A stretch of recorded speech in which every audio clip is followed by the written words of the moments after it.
De volta com a Educadora Entrevista, hoje nós vamos falar um pouquinho das ações da Fundação José Lazzarini e fazer ao vivo o sorteio de mais uma ação entre amigos aqui na companhia da Raíssa. Obrigado pela participação com a gente. Bom dia. Bom dia, a gente que agradece, Luciano, mais uma vez, por poder explanar um pouco dos trabalhos da Fundação Lazzarini. Também com a Manuela, obrigado pela participação com a gente. Bom dia. Obrigada novamente pela oportunidade e nós que agradecemos, Luciano, pelo espaço cedido toda vez aqui pela Educadora. Perfeito. Bom, vou começar com uma pergunta da Marisa aqui, perguntando a respeito do período de matrículas, tanto dos projetos quanto da escolinha. Certo. Na verdade, o que nós fazemos é inscrições. Para a Escola Campinho da Paz, nós temos o período de inscrição, que ele já foi, porém, nós recebemos inscrições a todo momento. No Projeto Social Pinóquio também, basta ir na sede do Projeto Social, procurar pela Emanuele, assistente social e coordenadora do projeto, para fazer as inscrições e saber um pouco mais. Perfeito. E é interessante isso, né? Ter um banco de dados lá, porque a qualquer momento, né, se surge uma vaga, pode acionar uma pessoa. Sim, referente Lista de espera. A lista de espera nós temos, porque às vezes a demanda ela é rotativa, né? Então, saiu alguém, nós colocamos outro. E dependendo da situação também, a gente sempre coloca mais uma criança. Então, não perca tempo, faça a inscrição, porque antes o nome está lá e a gente chama, do que ficar esperando, né? E não ter a oportunidade. Sem dúvida. Manu, quando a gente pensa aí nos projetos específicos da Fundação, a gente percebe muito essa interligação, né? Projeto família, família projeto. Né? Isso ajuda também na dinâmica, né? Isso, o trabalho ele é conjunto, né, e contínuo, né, Luciano? Então, a família, junto com o projeto social da Fundação, qualquer que ele esteja inserido, a criança ou adolescente ele esteja inserido, é de extrema importância a participação da família, né? Eu, enquanto assistente social, nós temos a psicóloga, a pedagoga, nós realizamos um trabalho dentro do projeto com as famílias, porque nós não atendemos somente a criança ou o adolescente ali dentro do projeto, nós atendemos a família da criança que está inserida. E hoje a gente percebe, a gente discute muito, em especial na estrutura da educação, né, o quanto às vezes tem um distanciamento entre o entendimento da família e o que a escola trabalha, dos conteúdos, do rendimento dessas crianças na escola. Então, ter essa proximidade devolve isso, né, com que o trabalho da escola continue em casa e que esse entendimento seja multiplicado. Isso, é realizado também um trabalho juntamente às escolas, né, municipais, estaduais, entre a pedagoga do projeto, o monitoramento escolar. Então, a cada 2 meses ela está na escola realizando esses monitoramentos, trazendo para dentro do projeto qual é a dinâmica, qual o comportamento, as notas, o que está acontecendo com aquela criança, com aquele adolescente. E nós levamos para as famílias, né, através das reuniões socioeducativas, nos atendimentos psicossociais. Então, é muito importante essa relação escola, projeto e família. Até porque, às vezes, na escola o rendimento é um, no projeto é outro, e tem que analisar o que está tendo aí. Isso, justamente. É até um dado que nós temos que a criança ou o adolescente no projeto ele tem determinado comportamento. Quando a pedagoga vai realizar o monitoramento escolar, ela volta até assustada, porque o comportamento é contrário, né? Muitas vezes acontece, na sua maioria, de a criança ou o adolescente ter um comportamento no projeto e outro na escola. E aí a gente cai naquela coisa do grupo, né? O quanto um influencia o outro, dependendo da questão, né? Tem crianças e adolescentes que juntas, né, são produtivas, mas também tem uns arteirinhos aí que...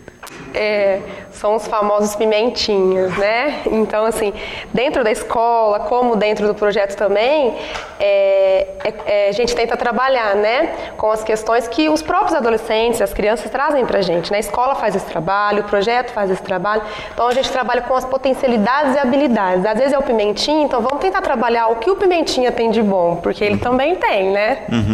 Mas às vezes é isso, né? O pimentinha é pimentinha com amigo junto, né? Não tem aquele grupo específico, né? Muda. E aí, se a gente separa aqui, coloca numa oficina diferente, aí você vai tentando, né, ali no cotidiano, na dinâmica ali realmente das oficinas, do projeto, você consegue perceber qual é a habilidade, a potencialidade, né, e o ponto fraco também de cada um para a gente conseguir trabalhar. Uma coisa que é muito importante levantar também, o porquê esse pimentinha é pimentinha. Às vezes é um problema que vem da família, então a gente tem que fazer esse levantamento de dados também. Um outro ponto observado por nós da Fundação é a falta de limite encontrados hoje em dia. A falta de proximidade, a falta de diálogo entre a criança, adolescente e os próximos da família. Então a gente tenta trazer isso para os adolescentes, para as crianças e para a própria família. Nós temos regras na Fundação que distribui para os seus projetos, nós temos regras para as famílias, regras para as crianças e adolescentes. Então tudo isso colabora para que a criança se supere, para que a criança e adolescente eles melhorem. Então nós temos tudo isso também que são pontos que colaboram. Eu acho importante também, acrescentando a observação da Raíssa, que se nós não tivermos, acho que dentro de qualquer entidade, né, Luciano, regra, nós não conseguimos tocar nosso trabalho. Então é fundamental regra, limite e de extrema importância que essas famílias também entendam nossas regras e acompanhem, né? Porque se nosso trabalho não for pontuado em cima de regras, limites, nós não conseguimos, vira uma bagunça, né? Porque a gente tem um objetivo a ser atingido, que é a melhora da família, a melhora da criança, a melhora do adolescente. Então, isso tudo vem por essa sequência de regras, de limites, do trabalho feito assiduidamente. Então, a gente tem que trazer a família junto, não é só quando a família precisa, é quando a entidade também precisa da família. Porque não adianta a gente querer trabalhar uma criança e adolescente se a família não vir junto.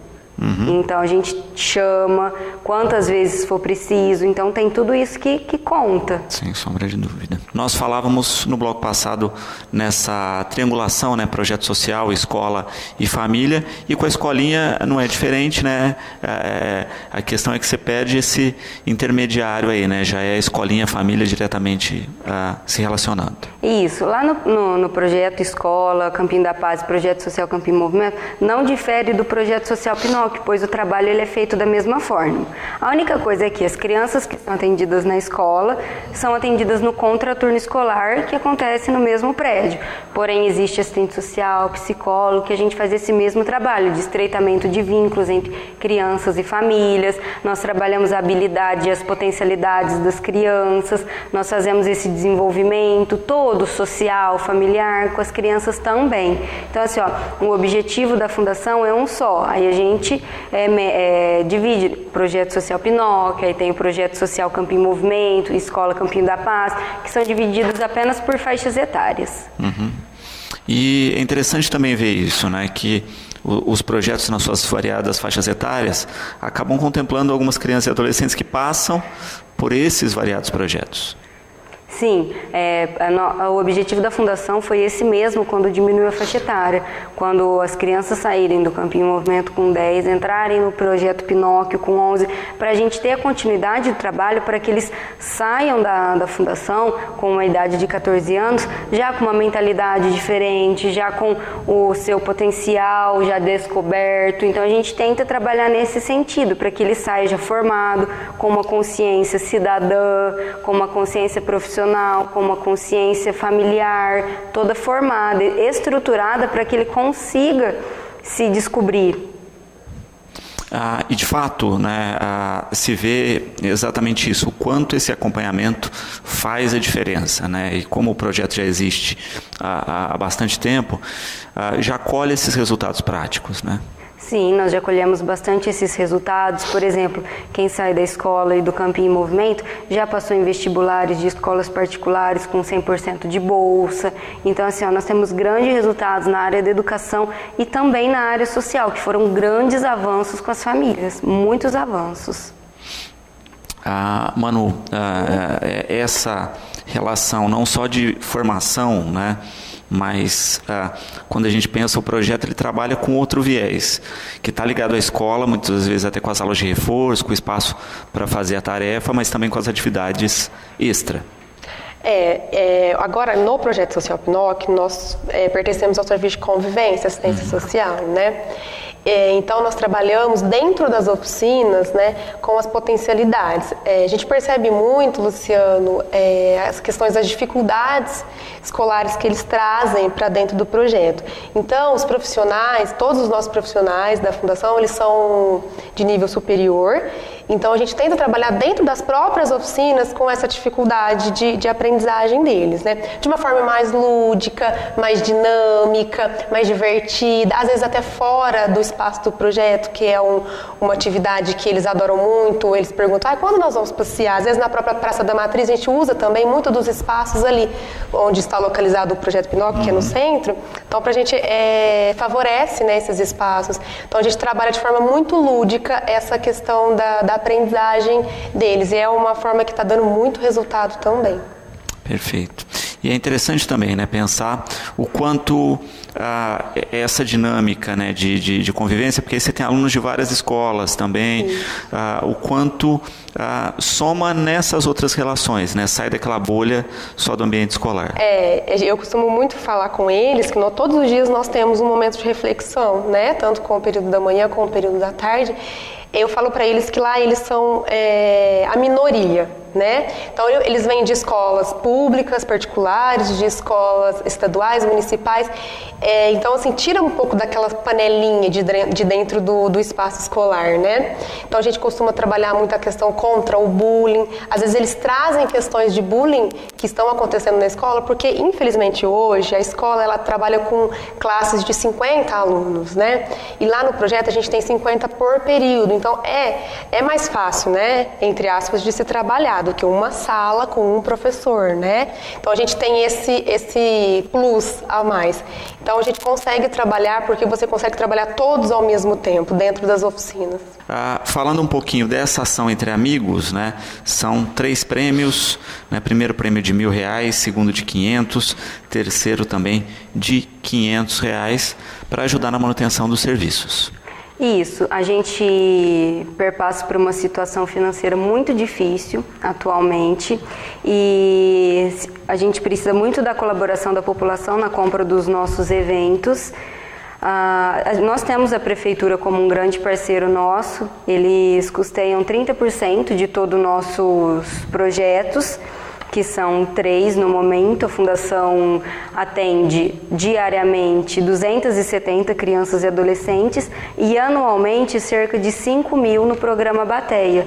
Então nós temos 40 funcionários total na entidade. Então nós temos um custo muito grande com alimentação, com todos os outros custos mensais, né? Força, telefone, internet, aluguel, materiais de esporte, pedagógico, entre todos, né? Então a gente tem um custo muito grande. Então a gente precisa dessa colaboração da população. A gente sabe que a Prefeitura não passa por um momento bom, então não está repassando o recurso para nós, repassou 3 esse ano. Porém, é um recurso que é de grande valia mesmo para a nossa entidade. Então, nós fazemos esses eventos para sanar um pouco e nos ajudar. Perfeito. Bom, vamos ao sorteio. Vamos sortear primeiro o quê? Terceiro lugar? Terceiro prêmio, isso. Então, terceiro prêmio aqui, tá certo? Deixa eu colocar a mão na urna aqui. Mexer e sacudir bem os cupons. Vamos lá. Terceiro prêmio. Papelzinho, tá certo. Quem ganhou foi Paulo. E aqui consta o telefone do Paulo. Tá certo, que recebe aí R$500 da premiação. Perfeito? É o terceiro sorteado aqui, o Paulo, dentro do projeto. Vamos ao segundo, né, que também vai aí receber R$500. Vamos revirando os cupomzitos. Vamos lá, retirando lá do fundo. Opa! Revira mais um pouquinho. Como é que é? Quem ganhou foi o Lar São Vicente de Paulo, né? Avenida Francisco Fagione. O Lar leva aí também R$500. Tá certo? Na segunda colocação. E agora vamos o sorteio do primeiro colocado aqui. Vamos lá. Virar um pouquinho mais os cupons.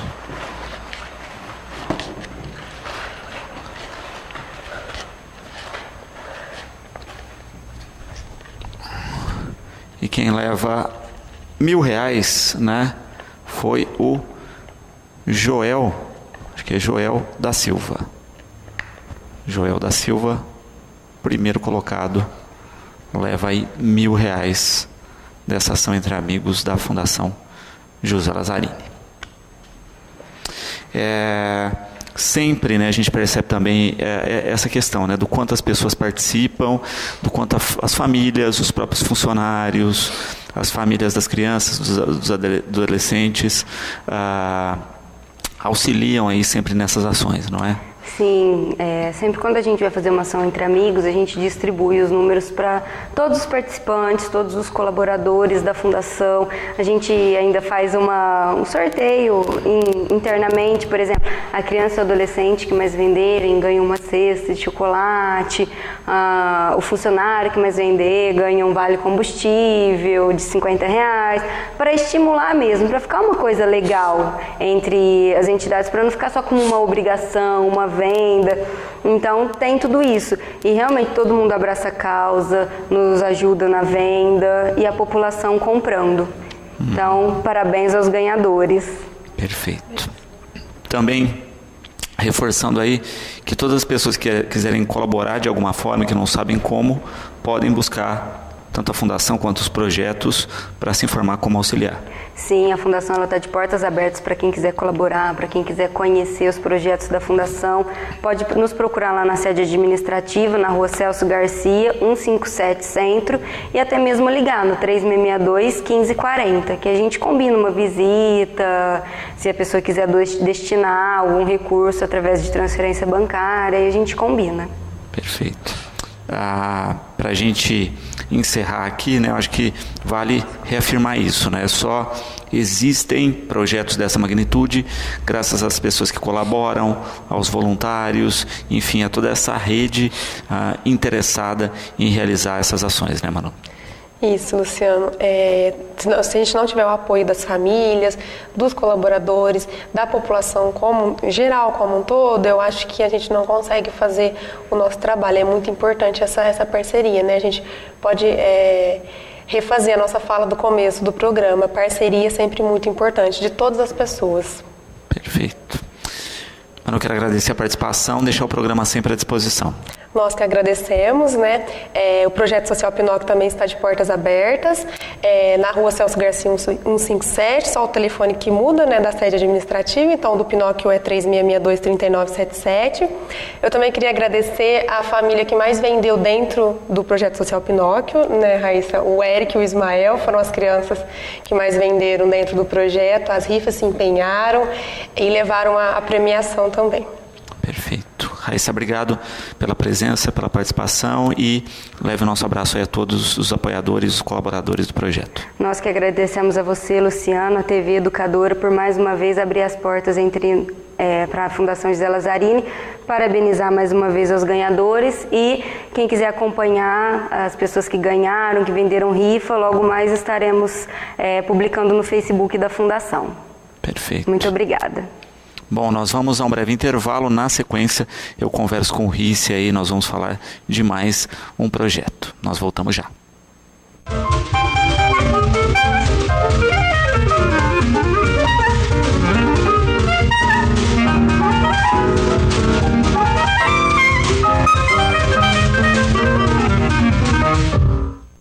De volta com o Educador Entrevista, na companhia do Rice agora. Rice, obrigado pela participação com a gente. Bom dia.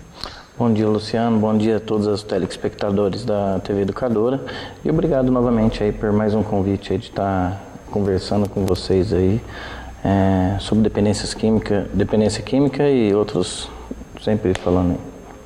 Bom, quando a gente fala da questão da dependência, né, se percebe algumas questões fundamentais, né, Rice? Que o trabalho de prevenção é fundamental e tem que ser feito rotineiramente.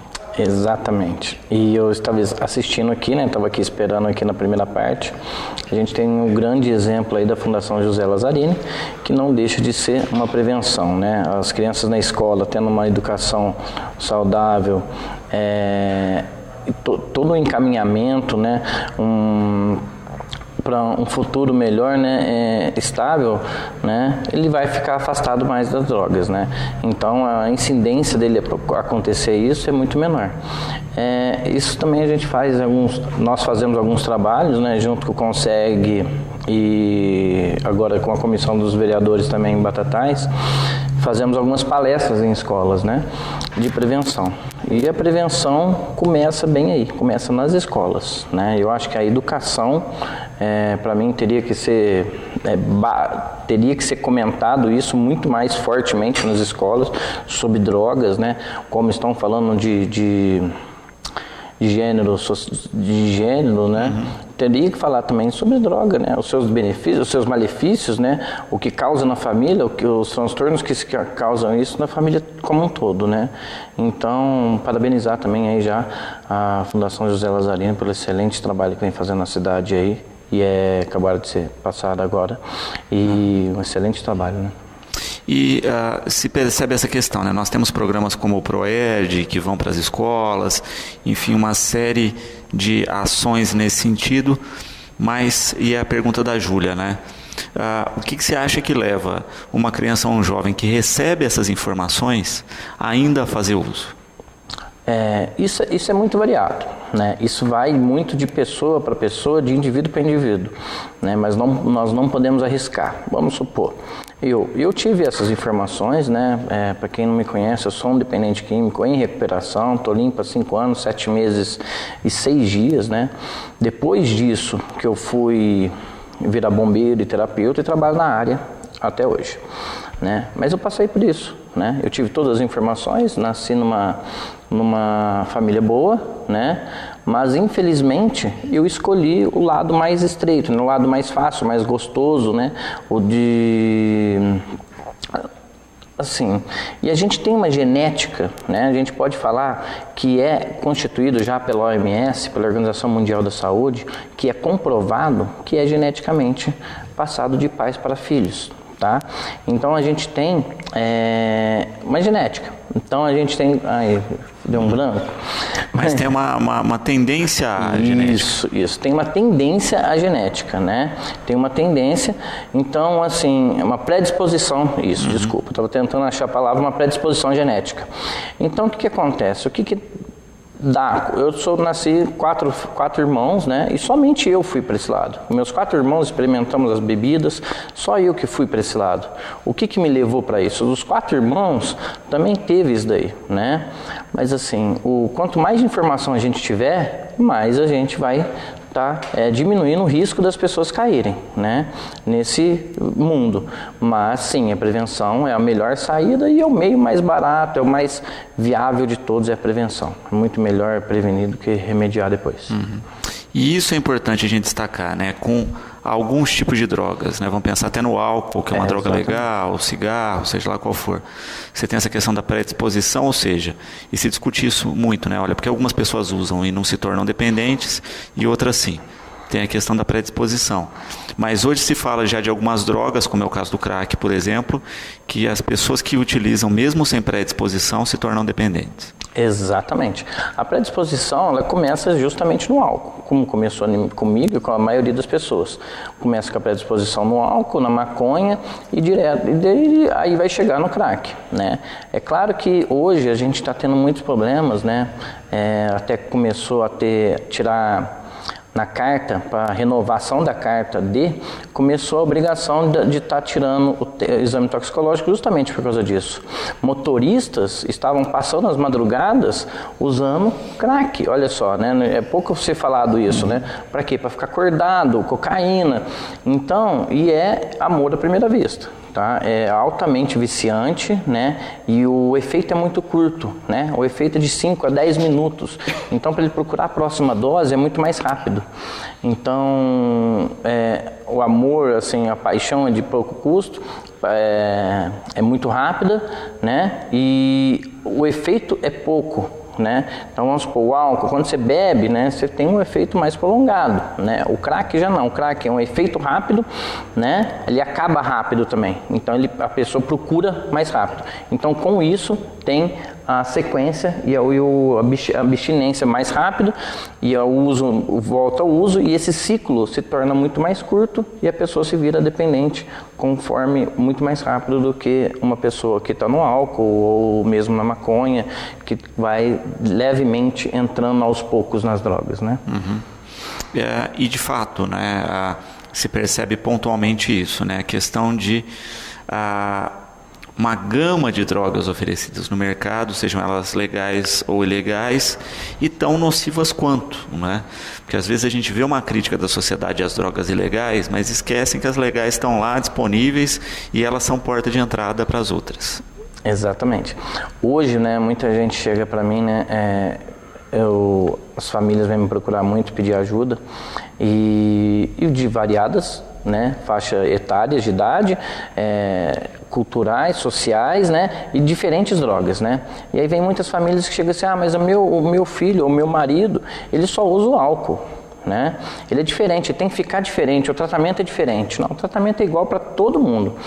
Só para você ter uma ideia, para sair do álcool e para sair do crack, o mesmo tratamento para sair e para ser feito tem que ser feito para os dois, né? O mesmo estilo terapêutico que funciona hoje no mundo inteiro, né, de diferentes áreas ou medicações, né, ele é o mesmo especificamente para os dois, né? A não ser drogas que não chegaram no Brasil ainda, né, que são muito mais fortes ainda, que graças a Deus que não chegaram ainda, né, mas tem muito. Mas assim, o álcool, hoje eu tenho muito mais dificuldade para tirar uma pessoa que com 50 anos, um alcoólatra de 50 anos de idade aí que está no álcool, do que um jovem que está com 20, 30 anos que está no crack. Ele está muito mais destruído que o rapaz de 50, mas é muito mais difícil tirar o alcoolista do que o rapaz que está no crack. É muito difícil ouvir isso?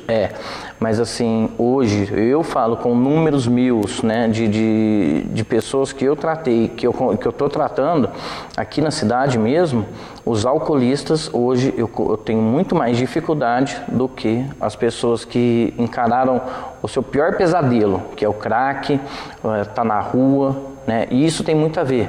Por quê? Porque o alcoolista não chega nesse fundo do poço, né, tão grande, né? Então, para ele o prejuízo é pequeno. O alcoolista ele vai dar mais problema em torno da sua família, não nele próprio. A pessoa que usa o crack é visivelmente ele mesmo, né, fisicamente até. Perfeito. Porque a gente cai nesse ciclo, né, de perfil de cada dependência, porque também existe isso, né? Você tem um quadro geral do que a dependência apresenta, mas dependendo da substância ela tem características muito específicas. Exatamente, né? Assim, cada grau, né? Cada grau, perfil de pessoas, né? Perfil de sociedades, é igual eu estava falando, né? Que nos Estados Unidos, eu falei que em todos os lugares do mundo o tratamento é igual, né? Igual eu comecei a falar que a metanfetamina, que não está tão grande aqui ainda, né, e várias outras, o tratamento, para quando vai fazer ele, tem que ser feito ele gradualmente. A gente não pode tirar ele 100% do organismo da pessoa, de tão forte que é a abstinência, né? Então tem que ser o tratamento, por mais que seja igualado, o tratamento terapêutico seja igual para retirar ele, mas assim, ele tem que ser individualizado, né? Porque cada um entrou na droga por um motivo, é igual desde o começo da primeira pergunta, cada um entra por um motivo, então tem que achar esse ponto, qual o motivo, qual que é a válvula de escape dele, porque sempre é uma válvula de escape, uma depressão, uma perda, ou algo que ele ou é uma predisposição mesmo, né? Então temos que achar essa causa para a gente tratar em cima disso daí, porque a doença é física, emocional e espiritual.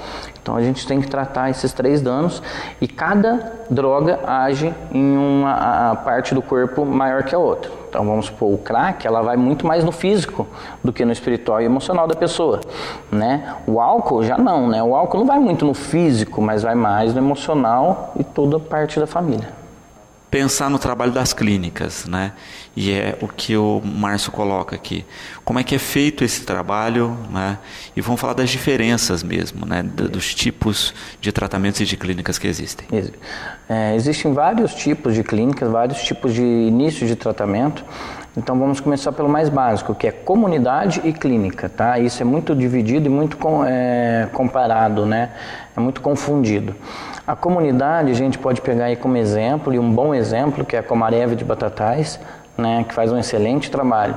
A comunidade tem como seu perfil, primeiramente, a pessoa ser voluntária, a pessoa tem que querer o tratamento. Então ela tem que ir por livre própria, por espontânea vontade, né? E na comunidade ela vai ter todo um tempo, né? Um período aí de 6 a 9 meses. Hoje a maioria está fixada em 6 meses, né? E todo um trabalho terapêutico lá em cima. A clínica, né, ela pode ser involuntária, tá?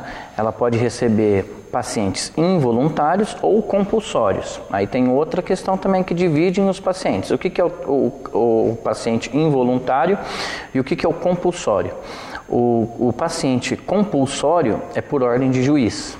Tá? Então quem assina a entrada dele para o tratamento é um juiz. Então, né, um juiz, um promotor, né, que vai dar encaminhamento, né, para esse tratamento, para uma clínica.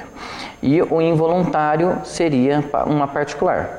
Então, um parente consanguíneo de primeiro grau, ou pai interno filho, ou filho interno pai, ou mãe filho, parentesco em primeiro grau.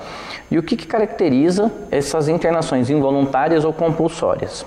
Né? Elas podem ser internadas e dada ajuda de tratamento para eles, quando eles colocam em risco a sua própria vida e a de terceiros. Então, quando ele está colocando a sua vida em risco e a de terceiros, né, ele pode ser intervido e ser, a primeiro ponto aí, né, levado contra a sua vontade para fazer um tratamento. E na clínica, a diferença da comunidade é que ele não vai poder sair quando ele quiser. Ele vai sair, vai ficar os 6 meses. Na comunidade, a qualquer momento do tratamento que ele quiser ir embora, ele pode ir embora. Na clínica, não. Na clínica, ele vai ficar os 6 meses, vai fazer o tratamento inteiro, né, que eu acredito muito que tem que ser respeitado, mesmo na comunidade como numa clínica, o tempo, né, porque o tempo, os primeiros 3 meses são desintoxicação e os outros próximos 3 meses são com mudanças de comportamento mesmo, né? É uma doença progressiva, incurável e fatal, mas ela pode ser dertida, né? Então a pessoa tem que entender que ele vai ter que mudar muitos os hábitos dele. Então, quando que ele vai começar a entender isso? Após o 3º, 4º mês. Né? Então, depois de 3 meses sem a droga e sem o álcool no organismo, que ele vai começar a ter uma mente aberta, que a gente fala, né? Vai ter que começar uma aceitação, vai começar a ter um entendimento do que é uma doença, ele vai começar a compreender tudo aquilo. Então, mesmo um tratamento voluntário ou involuntário, é importante muito o tempo do tratamento, porque são basicamente 3 meses de abstinência para a droga sair do organismo, tanto que um exame toxicológico está lá 3 meses, você vai pegar a droga no organismo. Então, para quê? E a clínica, né? Perguntar como que é o tratamento? A clínica não vai salvar, não vai curar ele, né? A clínica vai te colocar ele em sã consciência para a sociedade novamente. Aí vai depender dele dar uma continuidade nesse tratamento, né? Um pós-tratamento, em reuniões, tem várias reuniões de grupos de ajuda em Batatais mesmo, Narcóticos Anônimos, Alcoólicos Anônimos, Amor Exigente, né, Nata. Então são vários grupos de apoio e a clínica basicamente é isso. Devolve, eu gosto muito de falar assim, devolve o livre-arbítrio para a pessoa, né? Ele vai saber o que é o certo e o que é o errado. E aí, dali para frente, ele vai decidir o que ele quer para a vida. Perfeito. E de fato, né, quando se pensa nessa questão, mesmo na internação involuntária, né, na compulsória, como a gente diz, às vezes o sujeito não tem condições de decidir, né? Por isso a intervenção.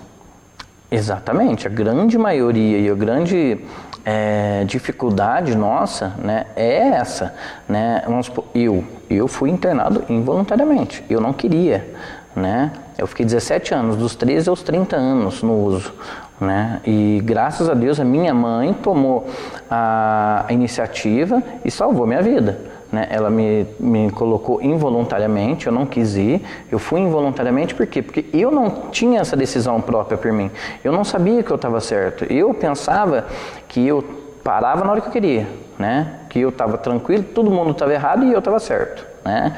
Então a grande dificuldade da dependência química é aquela lá, né? Quando você vê aqueles dependentes químicos pedindo dinheiro para mais uma, eles não têm noção. Você tenta pedir, dar ajuda para ele, mas o que ele mais quer é aquele dinheirinho para mais uma e passar a noite dele, acordar no outro dia, aquele dinheirinho para mais uma. Você fala de tratamento para ele, ele fala assim, não, eu paro quando eu quiser, né? Mas não enxerga que a vida dele já se desmanchou inteira. Nessa visão aí, né, quando se fala desse trabalho inicial aí, né, em que período você se tocou da gravidade do problema, né, da internação compulsória? Em que momento na clínica você achou que começou a cair a ficha? Eu, no meu tratamento, né, a partir dos 2 meses e meio, 3 meses que eu fui, eu tive a minha primeira abstinência dentro da clínica com 3 meses, né? Então foi assim, então vai de pessoas para pessoas. E eu fui involuntariamente, eu não queria, né? E depois eu fui passando o tempo. Eu queria, né? Aí tinha a primeira visita, tratei mal minhas famílias, né? Não queria estar lá ainda, né? Na segunda visita ainda fui meio arredia, né? Foi perto do meu aniversário, passei meu aniversário dentro de uma clínica, né? E aquilo que eu falei, estava com a droga dentro do organismo, né? Com 2 meses e meio, não tinha nenhuma abstinência ainda, os terapeutas usaram artifícios para me tirar minha abstinência, né? Que a gente sempre fala que é bom a abstinência sair lá dentro, né? Tem que ter abstinência dentro da clínica, né? Você sofrer aquele processo, sofrer a depressão lá dentro, né? Para você se auto olhar para dentro de você e se auto-diagnosticar também, né? Ver o que está acontecendo com a sua vida.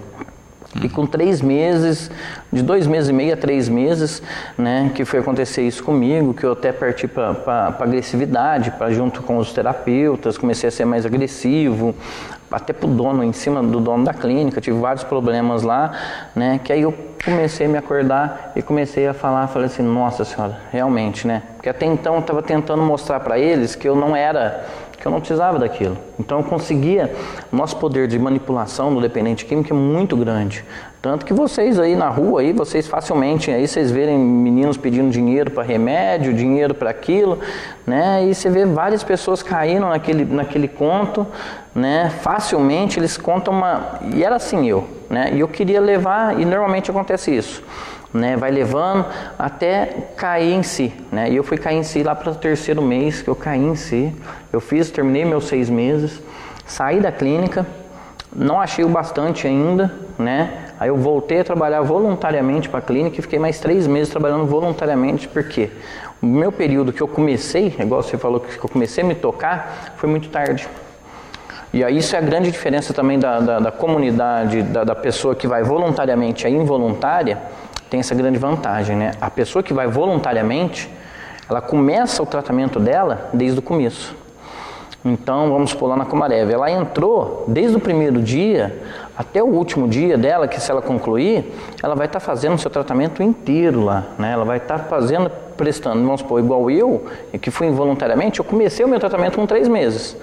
Não é necessariamente que todos os involuntários são assim. Muitos involuntários já pega, já chega lá e fala, opa, não, eu precisava disso. Perfeito. Então, também tem essa característica pessoal em cada tratamento, né? Exatamente, né? Assim, o tratamento em si, para todos, a base é a mesma, mas é individualizado, né? É individualizado, tanto que a psicóloga, o terapeuta, os trabalhos vão ser todos individualizados, né? É claro que a pessoa do crack, a pessoa do álcool, vai estar no mesmo local, recebendo o mesmo tratamento, conhecendo a mesma doença. Mas é claro que assim, da onde eles vieram, como que eles conheceram a droga, né? O quanto eles usaram, né? Que prejudicou tanto a saúde. Talvez alguns vão ter que passar por psiquiatras, ter tratamento psiquiátrico e ter acompanhamento médico após isso, né? Muitos acontecem isso. Eu, graças a Deus, não precisei, mas assim, muitos acontecem de precisar, a necessidade de acompanhamento médico pro resto da vida. E hoje acontece muito isso, viu? Por causa, até bom colocar assim, por causa da maconha, tá? Hoje a maconha é a que deixa mais danos irreversíveis para o organismo do dependente químico. É muito falado de legalização, muito falado de várias, né, formas nocivas dela ser usada, mas assim, ela é que deixa mais danos irreversíveis, né? no sistema. Porque ela é gatilho de esquizofrenia, né? Então quem tem tendência à esquizofrenia, e aí é sem volta, né? A pessoa vai ter que fazer tratamento para o resto da vida. Exatamente. E o primeiro grau, assim, é a comorbidade, né? Então é uma doença que vem após o uso de drogas. E o grande grau é a esquizofrenia e a bipolaridade, que andam juntas, né?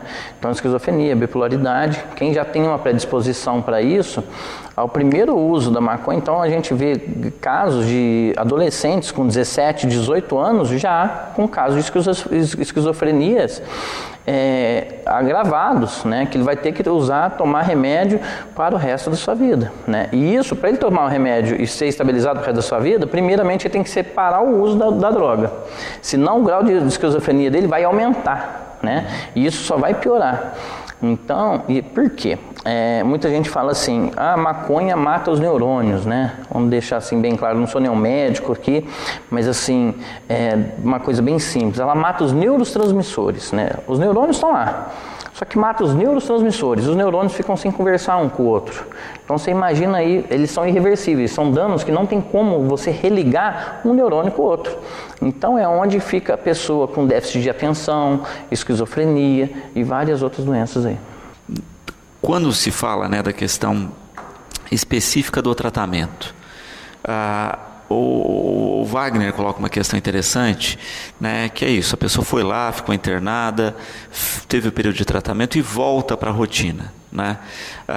Eu queria até ouvir pessoalmente de você. Você sai, aí você encontra com aquele amigo de sempre, né? E a gente sabe que, eu não estou nem falando da droga ilícita, né? Eu estou falando que por hábito ou até por desconhecimento a pessoa vai lá assim, olha, vamos lá tomar uma cerveja, né?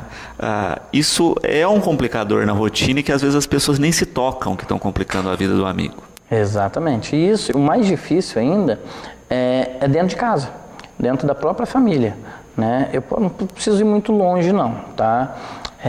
Minha família mesmo, meu irmão tem uma boate em Sertãozinho, né? Meu outro irmão trabalha com depósito de bebida, né? Assim, todo mundo conhece aqui em Batatais.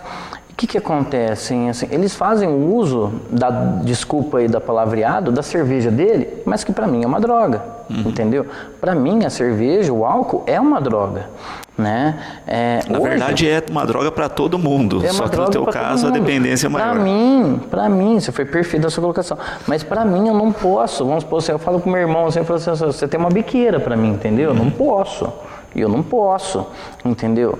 Então, ele tem a grande diferença do usuário e do dependente, né?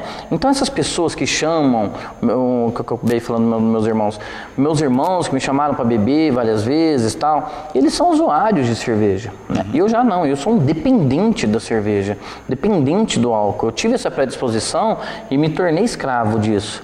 Então, eu não posso voltar mais a tomar uma dose. E se eu voltar a tomar essa primeira dose, eu vou para as outras drogas. Facilmente, isso daí provavelmente no mesmo dia, né? É o Wagner? Isso. Né? O Wagner perguntou aí e falou, é o que mais a gente trata, hoje a minha dificuldade maior, né? Eu abri um centro em Batatais, né? Que é para ajudar as famílias. Justamente para ajudar as famílias a receberem esses pacientes, esses meninos, esses familiares que estão na rua. Por quê? Eu já cansei de ver meninos saírem super bem de internações, mas super bens, né? E a família, assim, um exemplo bem drástico, né? Receber com churrasco. Churrasco, normal, mas churrasco não é comer carne? Né? Mas não, regada a cerveja, né? E a pessoa recair já no primeiro dia que saiu na rua. O tratamento que foi errado, foi tudo errado? Não sei, né? A família chegar de braços abertos com cerveja e falar assim, do meu lado pode beber, ele não vai ficar só do seu lado, bebendo só do seu lado. Né? O dependente químico ele vai sair, ele vai continuar. E o grande problema, o maior problema nosso está nas drogas lícitas, né? Essa que está em todos os lugares, né? Os remédios, o uso dessa medicação não prescrita por médico, né? O abuso dessa medicação, né? E mesmo o álcool. O álcool para mim, assim, eu tive aniversário do meu pai, até parabenizar ele aí novamente, com certeza deve estar me assistindo, parabéns, né, pai? Foi agora dia 18 de setembro, terça-feira. Fizemos uma pequena reunião. Estou limpo há 5 anos, 7 meses e 6 dias, né? E eles estão de prova, né? Foi terça-feira agora, né? Há 3 dias atrás. E foi o meu pai e mais 3 irmãos, né? E só 4 pessoas nessa reunião, né? E eu fiquei extremamente com a boca salivando e com vontade de beber, entendeu? Assim, se eu não estou preparado psicologicamente, eu posso simplesmente, numa reunião familiar, de um aniversário familiar ali comigo, sem problema nenhum, falando só de coisas boas, sadias, que a gente conversou naquele dia, nessa terça-feira agora, né, na casa do meu pai, entendeu? Poderia, se eu não tivesse estabilizado, poderia ser um grave, levar eu para uma grave recaída, né? E sem volta, com certeza dali vai para as outras.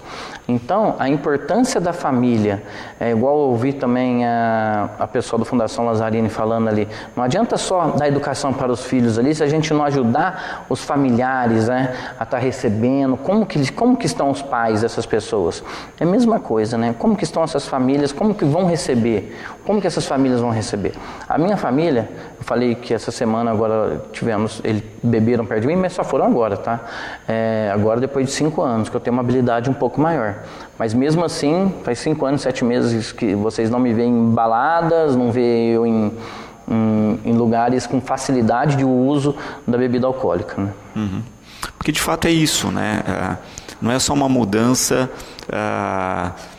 de alguns aspectos, é uma mudança de cultura, de rotina de vida mesmo.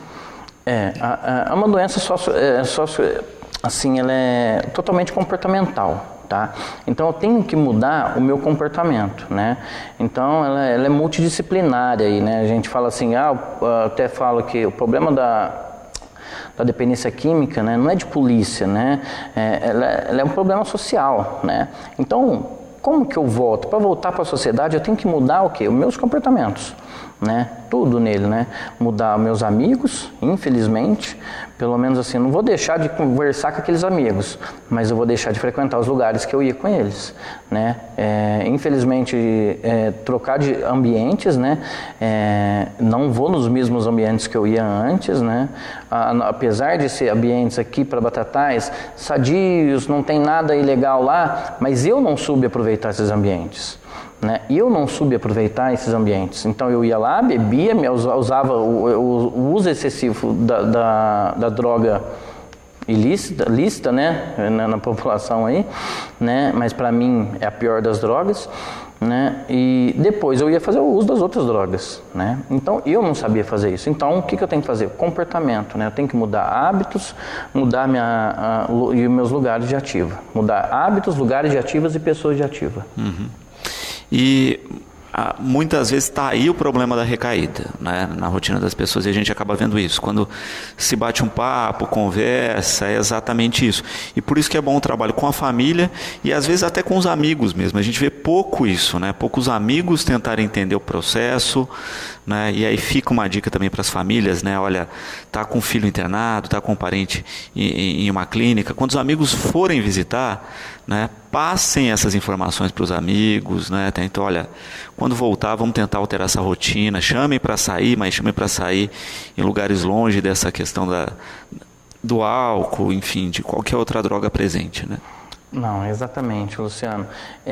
Por isso que eu falo que é muito importante tratar a família. Então, no mesmo tempo que, vamos supor, a gente está falando de um tratamento aí de 6 meses, né? Ao mesmo tempo que o paciente, o menino está lá, né, e está internado lá, a família também tem que se tratar, né? Ela tem que se tratar como? Mudando o seu comportamento e se preparando para quando esse familiar chegar, né? Desse mesmo jeito, ajudando com um amigo. Então, onde ela vai pegar essas ajudas, né? Em Batatais mesmo, temos 2 grupos de ajuda excelente, que é o Amor Exigente. São todas as quartas-feiras, tem no Padre Benito e no Grupo Washington, das 8 às 10 horas da noite, às quartas-feiras, né, que ajuda os familiares com dependente químico, estando internado ou não internado, tá, gente? Quem quiser conhecer o Amor Exigente, está lá aberto.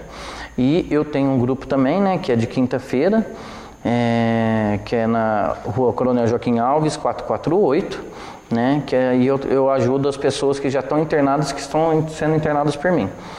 Né? Então ajudamos a família a entender isso, a como tratar, a como fazer uma visita na clínica, tem que ser diferenciado, a como receber ele aqui, como vai ser o aniversário dele aqui, como que vai ser o Natal e o Ano Novo. Até o Natal e o Ano Novo tem que ser diferenciado, né? E não vai só da parte da família. É claro que a pessoa, quando sai, ela tem que dar continuidade.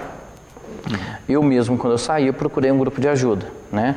E até hoje eu frequento esse grupo de ajuda. Tem reuniões todos os dias em Batatais, né? E esse grupo de ajuda, igual você falou, eu vou ter que mudar de amigos. Onde vou encontrar novos amigos, né? Eu vou encontrar em lugares onde pessoas estão procurando a mesma coisa que eu quero, que é ficar longe das drogas.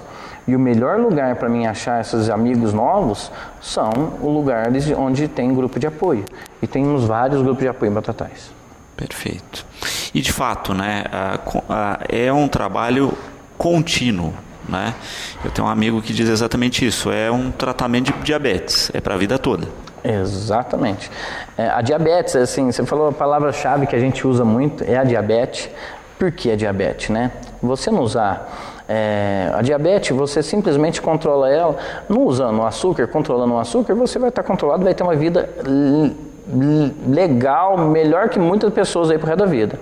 A pessoa que tem pressão alta, controlou o sal, vai ter a vida legal pro resto da vida. A pessoa que tem dependência química, tem que controlar o quê? Não pode usar o quê? Álcool e droga, né? Simples assim, se você for basicamente, é assim, mas só que é pro resto da minha vida, tá? A gente sempre fala, vocês ouvem muitas pessoas falarem só por hoje, por causa disso, né? Porque só por hoje, né, é mais fácil para mim carregar essa carga. Porque eu falar assim, pro resto da minha vida é muito difícil.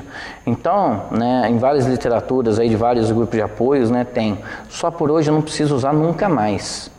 Então, só por hoje fica mais leve. Então, eu acordei hoje cedo e falei assim, só por hoje eu não vou usar droga. Então, hoje eu não vou usar droga. E só por hoje eu não usando droga, já faz mais de 2.000 dias que eu não tô sem usar droga. Eu fiz 2.000 dias há pouco tempo agora, né?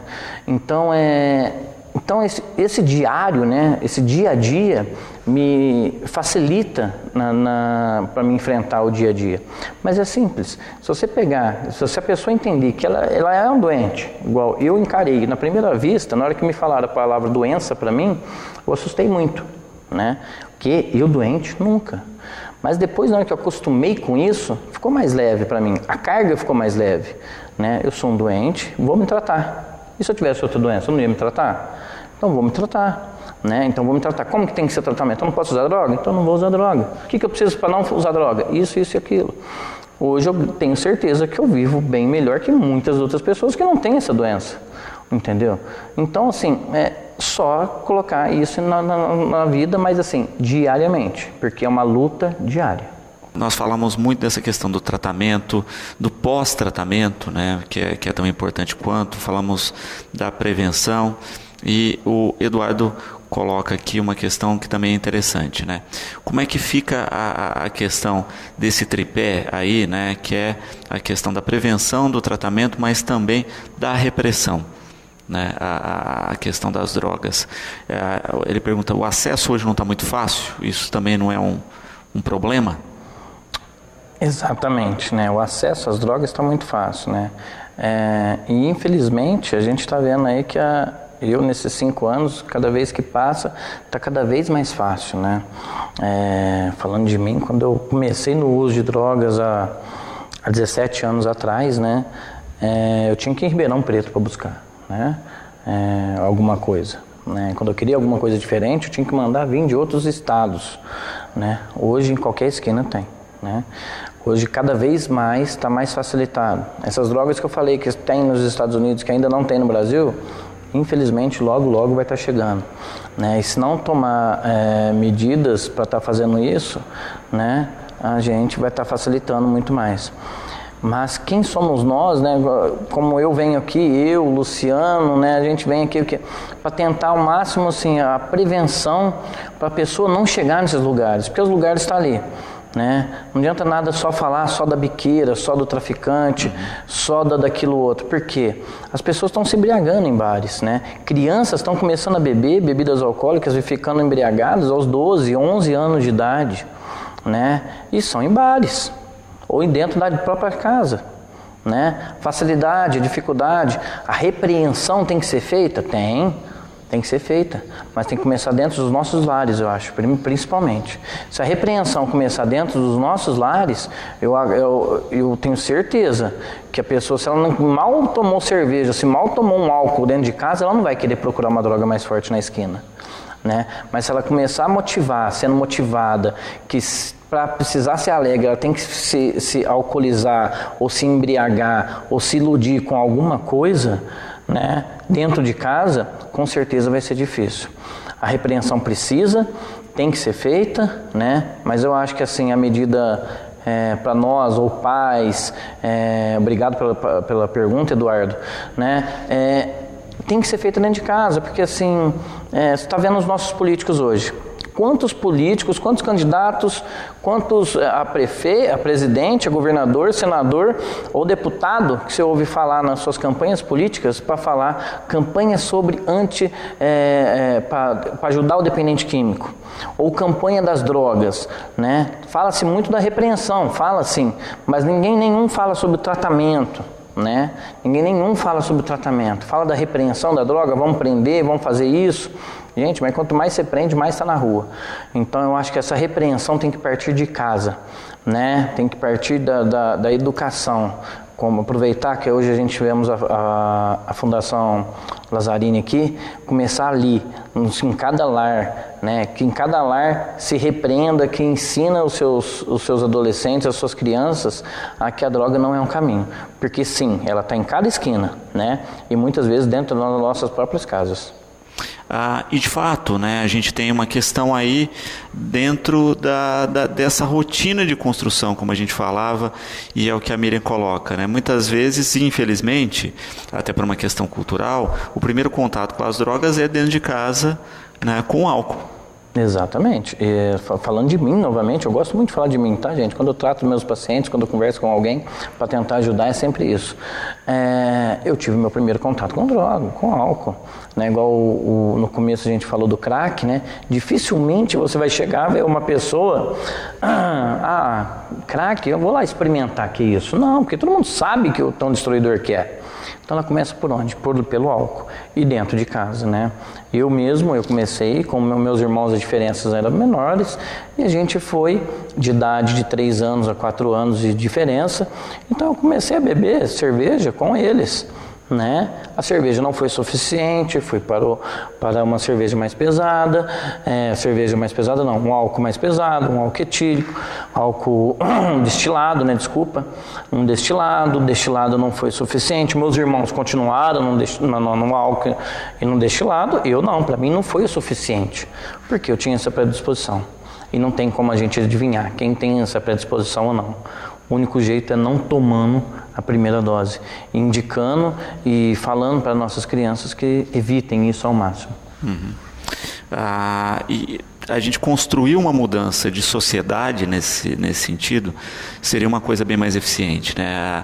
A gente ainda tem, como você coloca muito bem, uma visão que para se divertir tem que estar estimulado por alguma droga.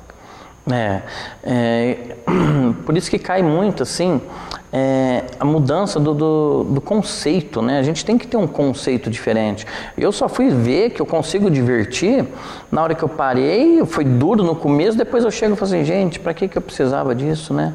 Eu olho para os meninos se embriagando e falo assim, gente, para que isso? Né? E hoje eu dou risada, né? Mas assim, antigamente para mim eu precisava daquilo, e isso é social mesmo, né? Cultural, né? Hoje eu vejo na cidade nossa, estamos tendo vários eventos culturais legais, acabou de ter a São Genaro, vai ter agora o MPB, né? Estão tendo várias culturas, vários projetos culturais bacanas, né? Que assim, que não visam o uso embriagado, né? Ou você se divertir e se iludir, né? Ou vamos supor, uma depressão, você fugir daquela depressão fazendo uso de algo, né? Então, assim, se você consegue fugir dessa depressão, dessa dificuldade, ou você se divertir de várias outras maneiras. Tem vários eventos, várias coisas gostosas no dia a dia nosso que nos dão prazer. Na nossa própria cidade, tem muito orgulho de Batatais, viu, pessoal? Tem muito orgulho da nossa cidade, né? E na nossa cidade mesmo tem vários e vários pontos turísticos que claramente temos que ser mais desenvolvidos, está sendo mais desenvolvido, né? Estamos tendo esse desenvolvimento, mas tem que ter o quê? Mais uma conscientização das pessoas, saber aproveitar esse lado, né? Uhum. E é fundamental isso, né? Se conseguir construir uma rotina de diversão, de lazer, de entretenimento, sem drogas, até naquilo que a gente já disse, na própria recuperação, mas também como uma ferramenta de prevenção. Exatamente, né? Para você conseguir se conciliar, você conseguir saber, você entrou em recuperação, você vai ser careta, né? Quando eu vou dar palestra em escolas, alguns meninos chegam, você é careta, né? Eu falo assim, eu sou careta, com muito orgulho. Eu vou te dar a palestra, depois você vai perguntar para mim ainda se você vai querer ser careta ou não. Né? Eu mostro para eles e mostro para todo mundo assim que assim tem como ser feliz, assim, gente. É uma vida saudável, entendeu? Assim, é absolutamente normal, né? E para me manter em recuperação, eu tenho que me acostumar a essa vida saudável, nessa rotina, né? E que Batatais oferece isso, entendeu? Só que antes eu não queria isso, eu estava cego, então eu estava só enxergando os lados das outras coisas, só do lado de viver embriagado, né? Vamos supor, antes eu só procurava festas de bebida à vontade, né? Não procurava ir numa São Genaro, num MPB, não queria me divertir ou me preencher, que algo que me preenche de verdade mesmo, né? Algo que me faça enxergar, que me faça crescer como pessoa, né? Mas não, antes eu ia só atrás daquilo que me embriagava e aquela falsa sensação de liberdade, aquela falsa sensação de prazer, porque é uma sensação de prazer momentânea, muito momentânea, né? No outro dia eu acordava e estava triste, eu tinha que acordar e correr atrás de algo para me deixar prazer novamente. Né? Então, a rotina, o que acontece, o que eu tenho que fazer daqui para frente, né? É muito importante isso, né? E eu tenho muito orgulho de Batatais, pessoal. O que tem em Batatais, assim, hoje, em sobriedade, né? Eu consigo enxergar o tanto de coisa que eu perdi. Né? Hoje eu sou bombeiro, né? Eu consigo trabalhar nessas áreas, eu trabalho na área verde de Batatais, né? Nas matas, né? Tem tantas coisas boas aqui, né? Que antes eu ficava me iludindo e me embriagando, né? Só isso. E isso é interessante colocar, né? O quanto se pode ter de fato uma transformação pontual, porque a gente tem ainda muito preconceito social com relação a pessoas que acham que não existe recuperação. Então, né, é exatamente isso. Por isso que eu gosto muito de trabalhar nesse ponto, de vir aqui, de vir numa mídia social, me colocar na frente, a falar de mim, não falar de livro, falar do que eu li, não, falar de mim, para mostrar para a sociedade que tem recuperação, que há recuperação, que a pessoa que recuperou, ela não vai ser uma pessoa zero à esquerda, que ela vai se recuperar, ela não quer ficar só limpa. Os grupos de apoio que eu frequento, as pessoas não estão lá só para ficar limpa, as pessoas não estão lá só para parar de usar droga, as pessoas estão lá para procurar um crescimento profissional. Todas as pessoas que estão limpas, assim, que eu conheço e que eu convivo, né, elas estão indo muito bem, gente. Se você pegar uma pessoa que está em recuperação, você empresário, você pegar um rapaz, chegar para você e falar assim, ó, eu já usei droga, eu estou em recuperação, abraça esse cara, vou te falar sério mesmo. Porque assim, a disposição que ele está de recuperar o que ele foi perdido é muito grande. Então, assim, eu com 30 anos, quando eu entrei na internação, eu saí zerado. Eu saí assim, não tinha nada na minha vida. Então eu saí com uma gana de crescer, de ganhar as coisas, de assim, não só financeiramente, mas conquistar, né? E em 5 anos eu conquistei muitas coisas. Eu conquistei respeito, conquistei amigos de verdade, conquistei a família de volta, né? Então assim, há recuperação, né? E essas pessoas que estão em recuperação, elas têm gana de viver, né? Então, assim, não é só, a gente fala muito assim, não é só tampar a garrafa, colocar uma rolinha nela, não. A gente tem que mudar nossos comportamentos, né? E isso, grupos de recuperação de batatais, existem muitos aí e eles ajudam muito. Sem dúvida. E até com essa questão, né? Muitas vezes a pessoa ela se identifica com o grupo, né? Olha, não me identifiquei, vai para o outro, o lance é participar. Perfeito, é muito bem colocando isso, né? Vou até pontuar aí, né? Tem o AA, que é de segunda e sexta, tem o NA, que é de segunda a sábado, tem o NATA, que é de quarta, né? Então, no Alcoólicos Anônimos, né? Tem muitas pessoas que já usaram droga e que frequentam Alcoólicos Anônimos, que não se identificaram com Narcóticos Anônimos e frequentam os Alcoólicos Anônimos. Mesma coisa, nos Narcóticos Anônimos tem pessoal que é alcoólatra, ou que não se identificou com Alcoólicos Anônimos e está frequentando Narcóticos Anônimos, né? O NATA, que é para os dois também, mesma coisa, não me identifiquei neles, vai nele, né? Mesma coisa, tem vários grupos religiosos, né, que dão esse apoio espiritual também, né? Muitos, assim, eu não vou falar de religiões aqui para não pregar religiões, mas são várias religiões, né, que dão esse apoio e grupo, e cada um deles tem esses grupos de apoio dentro deles, né. Tem o... Ai, gente, que é de segunda-feira. Nossa, eu esqueci o nome dele. Desculpa. Daqui a pouco. Depois eu lembro o nome dele. O Janderson colocando aí, né, falando a respeito de políticas públicas relacionadas à questão da dependência, que a gente ainda vê poucas iniciativas de fato, né? A gente conversava aqui no intervalo o quanto a gente não ouve isso num ano de eleição no discurso dos candidatos. É muito difícil isso, não temos, né, candidatos falando disso, Não vi para vereador, nenhum vereador falando disso. Não vi para prefeito, nenhum prefeito falando disso.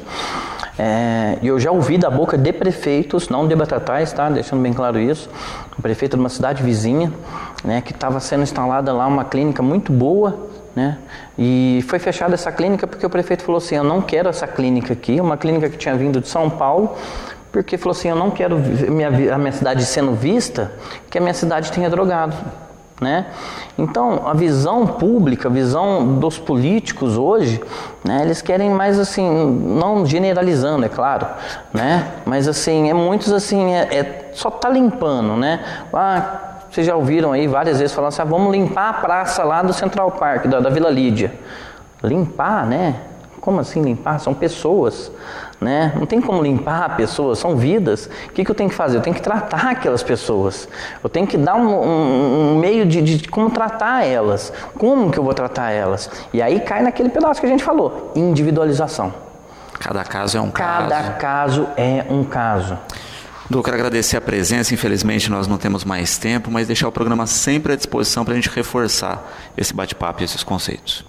Muito obrigado mesmo, sem palavras. Hoje foi muito assim pertinente mesmo as colocações, e cada vez mais, quanto mais a gente vem a falar ao público, mais a gente vai estar sensibilizando e aparecendo aí que tem recuperação, existe recuperação. Obrigado mesmo, atenção de todos. Bom, o programa de hoje fica por aqui. Você fica agora com o horário eleitoral gratuito, na sequência com a TV Brasil, tá certo?